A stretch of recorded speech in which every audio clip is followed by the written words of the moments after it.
Hi everyone, अस्सलाम वालेकुम। तो कैसे हैं आप सब? मैं उम्मीद करता हूं कि आप सब बखैर आफियत से होंगे। तो चलिए दोस्तों, आप सब के लिए बहुत ही मुफीद, बहुत ही बेहतरीन क्वेश्चन आज लाया हूं, जो कि क्लास 10th में उर्दू से रिलेटेड BSEB बोर्ड में पूछे जाते हैं। ठीक है, उर्दू एग्ज़ाम जो होते हैं क्लास 10th में, जो BSEB बोर्ड जो उर्दू एग्ज़ाम लेता है, तो किस तरह के क्वेश्चन बनाता है और किस तरह के सवालात वारिद करते हैं। ठीक है, तो चलिए दोस्तों, चलते हैं अपने आज के सवाल में कि किस तरह के सवालात पूछे जाते हैं। तो हम पूरा कर चुके थे पिछले चैप्टर में, कि पिछले एपिसोड में के एपिसोड 8 में पूरा कर चुके थे 115 तक। चलिए आज इस वीडियो में, इस चैप्टर में हम 116 से हम शुरू करेंगे। तो चलिए दोस्तों, जो लोग अभी तक चैनल पर नहीं जुड़े हैं, जुड़ जाएं और जल्द जुड़ जाएं और तैयारी करने की कोशिश करें, कॉपी कलम लेकर बैठ जाएं, ताकि कुछ जो मुश्किल सवालात हैं उन्हें दर्ज कर लें कॉपी में, ताकि आप दूसरे टाइम भी इसे याद कर लें और उसका मुताला कर लें, और मुताला करने के बाद उसे जहन में बसा सकें। तो चलिए दोस्तों, चलते हैं अपने सवालों की तरफ। छोटी सी रिक्वेस्ट करूँगा सवालों की तरफ बढ़ने से पहले कि जो लोग इस चैनल पर नए हैं, तो उन हजरात से छोटी सी रिक्वेस्ट है कि इस YouTube चैनल रज़ा एजुकेशनल क्लासेस को सब्सक्राइब कर लें और बेल आइकन दबा लें, ताकि नोटिफिकेशन पहुंचता रहे, और ज़्यादा से ज़्यादा हो सके तो शेयर कर दें दूसरे तक। तो चलिए दोस्तों, चलते हैं अपने सवाल की तरफ। सवाल नंबर 116। इसमें पूछा जा रहा है कि खड़ा डेज़ क्या है, मुंतखब करें।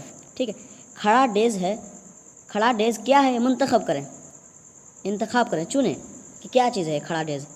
ऑप्शन ए गज़ल है, ऑप्शन बी मज़ाहिया नज़्म है, ऑप्शन सी कता है, ऑप्शन डी मरसिया है। तो साथियों, सवाल जो पूछा गया कि खड़ा डेज़ क्या है, मुंतखब करें, चूज़ करें कि खड़ा डेज़ क्या है, ये गज़ल है या कता है या मरसिया है। तो साथियों, हमारा सवाल नंबर 116 का हमारा बिल्कुल सही जवाब जो होगा कि खड़ा डेज़ जो है वो मज़ाहिया नज़्म है। तो हमारा ऑप्शन बी बिल्कुल सही जवाब हो जाएगा सवाल नंबर 116 का। सवाल नंबर 117 में पूछा जा रहा है कि दर्ज झेल में कौन मसनवी निगार नहीं है। दर्ज झेल में मतलब मसनवी निगार नहीं है। Option A Chakbast Lakhnavi, option B Shauq Lakhnavi, option C Shauq Neemvi, option D Mir Hasan. तो साथियों, सवाल नंबर 117 में पूछा जो गया कि दर्ज झेल में कौन मसनवी निगार नहीं है। ठीक है, ये मसनवी निगार जो है ये नहीं है, जो मसनवी के लेखक नहीं है। ठीक है, मसनवी के कातिब नहीं है। तो हमारा सवाल नंबर 117 का बिल्कुल सही जवाब जो होगा कि जो इस नीम जो है शौक निमवी जो है ये मसनवी निगार नहीं है। ठीक है, तो हमारा ऑप्शन सी बिल्कुल सही जवाब हो जाएगा। सवाल नंबर 118। ठीक है, सवाल नंबर 118 में पूछा जा रहा है साथियों कि जलवे दाग किसका मुंतखब मजमुआ है। जलवे दाग जो है ये किसका मुंतखब मजमुआ है। ऑप्शन ए मुबारक अजीम आबादी, ऑप्शन बी शौक निमवी, ऑप्शन सी रम्ज़ अजीम आबादी, ऑप्शन डी शाद अजीम आबादी। तो साथियों, सवाल नंबर 118 का हमारा बिल्कुल सही जवाब जो होगा कि जलवे दाग किसका मुंतखब मजमुआ है। ठीक है, जलवे दाग जो है ये किसका मुंतखब मजमुआ है। तो हमारा ये है जलवे दाग जो है वो मुबारक अजीम आबादी का है। ठीक है, मुबारक अजीम आबादी जो थे उन्हीं का ये मुंतखब मजमुआ है। तो हमारा ऑप्शन ए बिल्कुल सही जवाब हो जाएगा सवाल नंबर 18 का। सवाल नंबर 19 में पूछा जा रहा है कि तेरे होते हुए महफिल में हैं चिराग। तो यहाँ पर ऐड करें। ठीक है, मिसरा मुकम्मल कीजिए। यहाँ जो छूट रहा है डॉट कि तेरे होते हुए महफिल में डॉट हैं चिराग, मिसरा मुकम्मल कीजिए। यहाँ पर क्या ऐड होंगे। ठीक है, यहाँ पर क्या ऐड होंगे। ऑप्शन ए दिखाते, ऑप्शन बी बुझाते, ऑप्शन सी बचाते, ऑप्शन डी जलाते। ठीक है, तो साथियों, सवाल नंबर 119 में जो पूछा गया कि तेरे होते हुए महफिल में हैं चिराग, मिसरा मुकम्मल कीजिए, तो यहाँ कौन सा लफ्ज़ इनमें से कौन सा लफ्ज़ आएगा जो यहाँ मिसरा मुकम्मल हो जाएगा। तो साथियों, सवाल नंबर 19 का हमारा बिल्कुल सही जवाब होगा कि तेरे होते हुए महफिल में जलाते हैं चिराग। ठीक है, बुझाते नहीं है, तेरे होते हुए महफिल में जलाते हैं चिराग। तो हमारा ऑप्शन डी बिल्कुल सही हो जाएगा सवाल नंबर 119 का। चलिए सवाल नंबर 120 को देखते हैं। सवाल नंबर 120 में पूछा जा रहा है मुसहफ़ी का पूरा नाम क्या है। मुसहफ़ी जो हैं इनका पूरा नाम क्या है? Option A Ghulam Hamdani Mushafi, option B Ghulam Rabbani Mushafi, option C Ghulam Jilani Mushafi, option D none of this, इनमें से कोई नहीं। तो साथियों सवाल नंबर 120 में जो पूछा गया, ज़रा गौर से पढ़ेंगे आप सब कि मुसहफ़ी का पूरा नाम क्या है। ठीक है, मुसहफ़ी जो थे उनका पूरा नाम क्या है। ये तो मुसहफ़ी जो है लास्ट में टाइटल जो लगाते हैं वही लिखा गया है। तो हमारा ऑप्शन सवाल नंबर 120 का हमारा बिल्कुल सही जवाब जो होगा कि मुसहफ़ी का पूरा नाम क्या है, तो गुलाम हमदानी मुसहफ़ी उनका पूरा नाम है। ठीक है, तो हमारा ऑप्शन ए बिल्कुल सही जवाब हो जाएगा सवाल नंबर 120 का। चलिए सवाल नंबर 121 को देखते हैं। सवाल नंबर 121 पूछा जा रहा है, इसमें पूछा जा रहा है कि दयाशंकर नसीम किसके शागिर्द थे। ये दयाशंकर नसीम जो थे वो किसके शागिर्द थे, किनके? ऑप्शन ए मीर हसन के, ऑप्शन बी मीर तकी मीर के, ऑप्शन सी आतिश लखनवी के, ऑप्शन डी मिर्ज़ा दबीर के। तो साथियों सवाल नंबर 121 का जो हमारा पूछा गया कि दयाशंकर नसीम किसके शागिर्द थे, किसके स्टूडेंट थे, किसके ये छात्र थे। तो साथियों सवाल नंबर हमारा 121 का कि किसके साथी दयाशंकर किसके छात्र थे या किसके मतलब शागिर्द थे, तो ये शागिर्द थे आतिश लखनवी के। ठीक है, आतिश लखनवी के शागिर्द थे। तो हमारा ऑप्शन सी बिल्कुल सही जवाब हो जाएगा सवाल नंबर 121 का। चलिए सवाल नंबर 122 को देखते हैं। सवाल नंबर 122 इसमें पूछा जा रहा है कि ज़हर इश्क किसकी मसनवी है। ठीक है, ज़हर इश्क किसकी मसनवी है? ऑप्शन ए शौक निमवी, ऑप्शन बी मिर्ज़ा शौक लखनवी, ऑप्शन सी मुल्ला वजही, ऑप्शन डी गवासी। तो साथ ही सवाल नंबर 122 का हमारा बिल्कुल सही जवाब जो होगा कि ज़हर इश्क जो है किसकी मसनवी है। तो हमारा बिल्कुल सही जवाब जो होगा तो ये मिर्ज़ा शौक लखनवी की है। ठीक है, ज़हर इश्क किसकी मसनवी है, तो ये मिर्ज़ा शौक की मसनवी है। तो हमारा ऑप्शन बी बिल्कुल सही जवाब हो जाएगा। सवाल नंबर 123। सवाल नंबर 123 में पूछा जा रहा है, दोस्तों सवाल नंबर 123 में पूछा जा रहा है कि सीताकांत पात्रा का ताल्लुक़ किस ज़बान से था। ठीक है, सीताकांत पात्रा का ताल्लुक़ किस ज़बान से था, यानी कि ये ताल्लुक़ किस ज़बान से ताल्लुक़ रखते थे। जैसे हम लोग हिंदुस्तान के, तो मतलब हिंदुस्तान में कई जगह हैं, स्टेट हैं, जैसे बिहार में जैसे भोजपुर है तो कोई भोजपुर से ताल्लुक़ रखता है, भोजपुरी ज़बान से ताल्लुक़ रखता है। तो कोई मगह का है तो मगह से ताल्लुक़ रखता है, तो कोई मलयालम से ताल्लुक़ रखता है ना। तो यहाँ पर पूछा जा रहा है कि सीताकांत पात्रा का ताल्लुक़ किस ज़बान से था। ठीक है, ऑप्शन ए उर्दू ज़बान से ताल्लुक़ रखते थे, ऑप्शन बी फारसी ज़बान से, ऑप्शन सी मलयालम ज़बान से, ऑप्शन डी ओडिया ज़बान से। तो साथियों सवाल नंबर 123 का हमारा जो बिल्कुल सही जवाब होगा कि सीताकांत पात्रा जो थे उनका ताल्लुक़ जो था वो उनका जो ज़बान से ताल्लुक़, जिस ज़बान से ताल्लुक़ रखते थे तो ये ओडिया ज़बान से ताल्लुक़ रखते थे साथियों। ठीक है, ये सीताकांत पात्रा ओडिया ज़बान से ताल्लुक़ रखते थे। तो हमारा ऑप्शन डी बिल्कुल सही जवाब हो जाएगा सवाल नंबर 123 का। सवाल नंबर 124। सवाल नंबर 124 में पूछा जा रहा है कि तेरे होते हुए महफिल में हैं चिराग। ठीक है, मिसरा मुकम्मल कीजिए। तेरे होते हुए महफिल में हैं चिराग, मिसरा मुकम्मल कीजिए। तो साथियों सवाल नंबर 124 का शायद हम जवाब दे चुके हैं। ये दोबारा क्वेश्चन पूछा गया कि इसका तेरे होते हुए महफिल में जलाते हैं चिराग, है ना। तो यहाँ ऑप्शन डी ही है। तो चलिए यहाँ 124 का हमारा ऑप्शन डी हो जाएगा। तो चलिए 125 को देखते हैं। 125 सवाल नंबर 125 इसे पूछा जा रहा है कि बारिश की एक सुबह किस ज़बान की नज़्म है। ठीक है, बारिश की एक सुबह किस ज़बान की नज़्म है। सवाल नंबर 125 में पूछा गया कि बारिश की एक सुबह किस ज़बान की नज़्म है। ऑप्शन ए बंगला ज़बान की नज़्म है, ऑप्शन बी हिंदी ज़बान की, ऑप्शन सी ओडिया ज़बान की, ऑप्शन डी उर्दू ज़बान की। तो साथियों सवाल नंबर 125 में जो पूछा जा रहा है, तो साथियों ये तमाम सवाल जो हैं दोस्तों सब आसान ही रहते हैं। ठीक है, अगर हम मेहनत करें, कोशिश करें तो हम ज़रूर अपने इम्तहानात में, बल्कि जितने इम्तहान दें, अगर उस इम्तहान को देने से पहले हम कोशिश करें, मेहनत करें, तैयारी करें अच्छे से बखूबी तरीके से, तो ज़रूर हम हर इम्तहान में कामयाबी हासिल करते हुए नज़र आएंगे। तो दोस्तों सवाल नंबर 125 का हमारा बिल्कुल सही जवाब होगा कि बारिश की एक सुबह किस ज़बान की नज़्म है। तो ये ओडिया ज़बान की नज़्म है। ठीक है, ओडिया ज़बान की नज़्म है। तो हमारा ऑप्शन सी बिल्कुल सही जवाब हो जाएगा सवाल नंबर 125 का।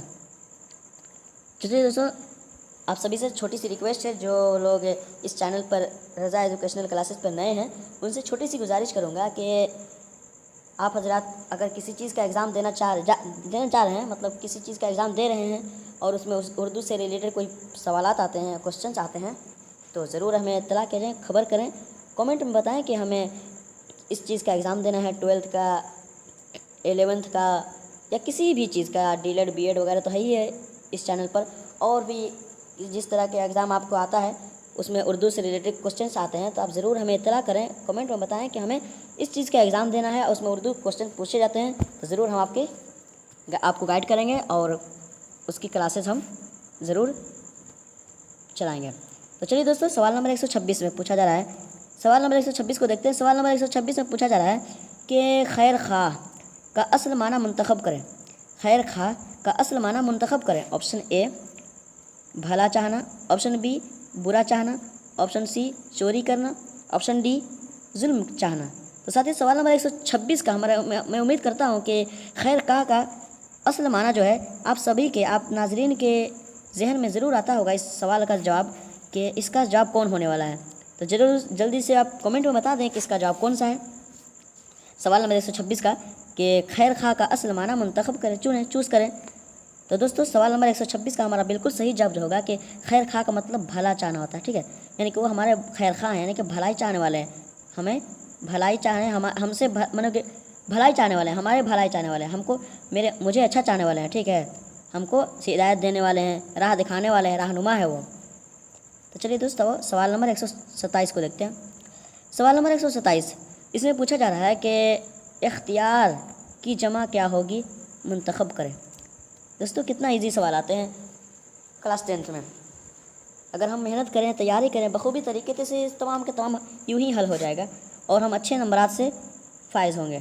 तो चलो दोस्तों, इस सवाल नंबर 127 में पूछा जा रहा है कि इख्तियार की जमा क्या होगी, मुंतखब करें। ऑप्शन ए इख्तियारों, ऑप्शन बी इख्तियारात, ऑप्शन डी इख्तियारें, ऑप्शन सी इख्तियारें, ऑप्शन डी आखिरत। तो साथियों, 127 सवाल नंबर 127 में पूछा जो गया कि इख्तियार की जमा क्या होगी। तो इख्तियार की जमा जो दोस्तों, इसकी जमा जो होगी, इसकी जमा इख्तियारात होते हैं, ठीक है, इख्तियारात, ठीक है। तो हमारा ऑप्शन बी बिल्कुल सही जवाब हो जाएगा सवाल नंबर 127 का। चलिए सवाल नंबर 128 को देखते हैं। सवाल नंबर 128, इसमें पूछा जा रहा है हम्द में किसकी तारीफ़ की जाती है। हम्द में किसकी तारीफ़ की जाती है। ऑप्शन ए रब की, ऑप्शन बी वली की, ऑप्शन सी नबी की, ऑप्शन डी सहाबा की।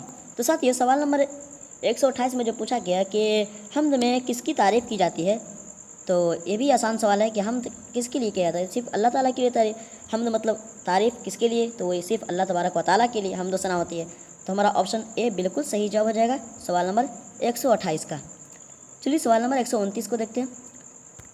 सवाल नंबर 129, सवाल नंबर 129 में पूछा जा रहा है तसव्वुर का माना क्या होता है, ठीक है। तसव्वुर का माना क्या होता है। ऑप्शन ए सूरत, ऑप्शन बी परछाई, option C tension, option D ख्याल। तो साथियों, हम तो अपने ज़बान में सुने होंगे किसी न किसी से कि तुम तसव्वुर करो या ऐसे वगैरह में तसव्वुर में हैं, और नात भी सुने होंगे। तो दोस्तों साथियों, सवाल नंबर 129 का हमारा बिल्कुल सही जवाब होगा कि तसव्वुर का माना क्या होता है, तसव्वुर का मतलब क्या आता है। तो हमारा तसव्वुर का मतलब ख्याल होता है, ठीक है दोस्तों। मैंने तसव्वुर करो कि हम यहाँ पहुँच गए, तसव्वुर करो कि हम मदीना मुनव्वरा पहुँच गए, ठीक है। यानी कि तसव्वुर मतलब ख्याल, ठीक है, अच्छा ख्याल। तो हमारा ऑप्शन डी बिल्कुल सही जवाब हो जाएगा सवाल नंबर 129 का। चलिए सवाल नंबर 130 को देखते हैं। सवाल नंबर 130, इसमें पूछा जा रहा है कि दर्ज झेल में मुअन्नस की निशानदेही करें। दर्ज झेल में मुअन्नस की निशानदेही करें। ऑप्शन ए दही, ऑप्शन बी आदमी, ऑप्शन सी कश्ती, ऑप्शन डी पानी।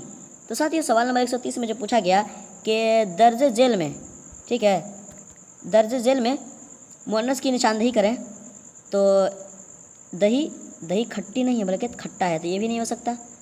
और फिर ऑप्शन बी जो है आदमी, तो आदमी मर्द होता है, आदमी अच्छा है, आदमी बड़ा है, ठीक है, आदमी आ रहा है, आदमी आ थोड़ी रही है, तो आदमी भी नहीं हो सकता। ऑप्शन सी कश्ती और डी पानी जो है, पानी भी मुज़क्कर है, ठीक है दोस्तों, कि पानी मीठा है, पानी तीखा है, ठीक है, पानी खारा है, पानी खारी नहीं बल्कि पानी खारा है, तो ये भी मुज़क्कर है। और कश्ती जो है दोस्तों, कश्ती जो नाव को कहते हैं, जो पानी में चलता है, जहाज़ है जो, ये कश्ती जो है ये मुअन्नस है दोस्तों। कश्ती अच्छी है, कश्ती बड़ी है, कश्ती चौड़ी है, कश्ती काली है, ये कश्ती मुअन्नस है दोस्तों। तो हमारा सवाल नंबर 129 का हमारा बिल्कुल सही जवाब जो होगा तो ऑप्शन सी हमारा बिल्कुल सही जवाब हो जाएगा। तो चलिए दोस्तों, आज के लिए इतना ही क्वेश्चन थे। तो हम उम्मीद करते हैं कि आप सब इसे जहन में बसा लेंगे और आपकी तैयारी बहुत अच्छे से चलती होगी, और चलनी ही चाहिए, क्योंकि आपको एग्ज़ाम देना है, मैट्रिक का एग्ज़ाम देना है, उसमें निकालना है, अच्छे नंबरात से फाइज होना है। तो ज़रूर आप अच्छे से मेहनत से लाख जतन के साथ पढ़ें।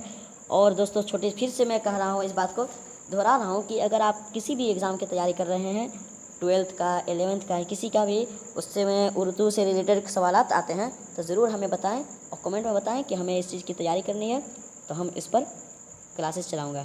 तो चलिए दोस्तों, आप सभी से, जो लोग नाज़रीन इस चैनल पर नए हैं, उनसे छोटी सी गुजारिश है कि इस रजा एजुकेशनल क्लासेस को सब्सक्राइब कर लें और बेल आइकन दबा लें, ताकि नोटिफिकेशन आप तक पहुंचता रहे, और ज़्यादा से ज़्यादा हो सके तो दोस्तों तक शेयर कर दें। ठीक है दोस्तों, मिलते हैं अगले चैप्टर में अगले टॉपिक के साथ। तब तक के लिए अल्लाह हाफिज़।